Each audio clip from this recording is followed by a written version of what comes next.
જય હિન્દ દર્શક મિત્રો, હું જમીલ પઠાણ. આપ જોઈ રહ્યા છો તીર સમાચાર. વાત કરીશું પહેલગાંવ હુમલા મામલે. બોડેલી મુસ્લિમ ખત્રી બાવીસી સમાજની પ્રતિક્રિયા સામે આવી છે તેની. કાશ્મીરના પહેલગાંવમાં થયેલ આતંકવાદી હુમલા બાદ દેશભરમાં આ જઘન્ય ઘટનાની નિંદા થઈ રહી છે. દેશવાસીઓમાં ભારે આક્રોશ જોવા મળી રહ્યો છે. દેશમાં અમન, શાંતિ અને ભાઈચારા અને એકતા સાથે રહેતા નાગરિકોમાં વૈમનસ્ય ફેલાવવાના, દેશને તોડવાના ઈરાદા સાથે ધર્મની આડમાં કરાયેલ હત્યાકાંડમાં શહીદ થયેલ નાગરિકો પ્રત્યે દેશ આખો પોતાની સંવેદના સાથે તેમને શ્રદ્ધાંજલિ આપી રહ્યો છે. ત્યારે રાજ્યના સરહદી અને આદિવાસી વિસ્તાર એવા છોટાઉદેપુર જિલ્લામાં વસતા મુસ્લિમ ખત્રી બાવીસી સમાજે પણ આ ઘટનાની ઘોર નિંદા કરતા લેખિતમાં પોતાની સંવેદના જાહેર કરી છે. બોડેલી મુસ્લિમ ખત્રી બાવીસી સમાજના પ્રમુખ ફઝલ ખત્રીએ આ કૃત્યને કાયરતાભર્યું કૃત્ય ગણાવતા દેશની શાંતિ અને સૌહાર્દને ભંગ કરવાનો હીન પ્રયાસ ગણાવ્યો છે.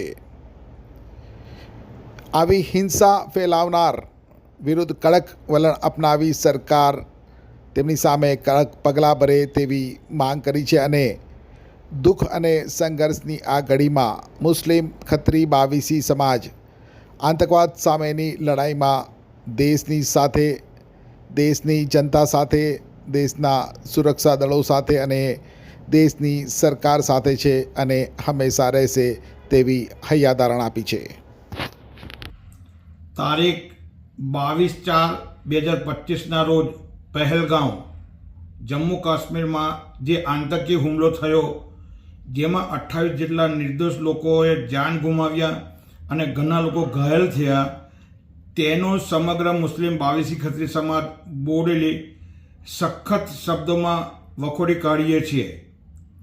આ કાયરતાપૂર્ણ કૃત્ય દેશની શાંતિ અને સૌહાર્દને ભંગ કરવાનો પ્રયાસ કર્યો છે, જે કદી પણ સહનશીલ નથી. બોડેલી મુસ્લિમ બાવીસી ખત્રી સમાજ આ હિંસા વિરુદ્ધ કડક વલણ અપનાવવાની જરૂરી તમામ પગલાં ભરવા સરકારશ્રીને જણાવીએ છીએ અને અમે ભારત સરકાર અને સુરક્ષા દળો સાથે એકતા ભાવે ઊભા રહી દેશની સુરક્ષા માટેના તેમના પ્રયત્નોને સમર્થન આપીએ છીએ. છોટાઉદેપુર સહિત રાજ્ય, દેશ અને દુનિયાના સમાચાર જોવા માટે સબસ્ક્રાઈબ કરો તીર સમાચાર અને બેલ આઇકોન જરૂર દબાવો.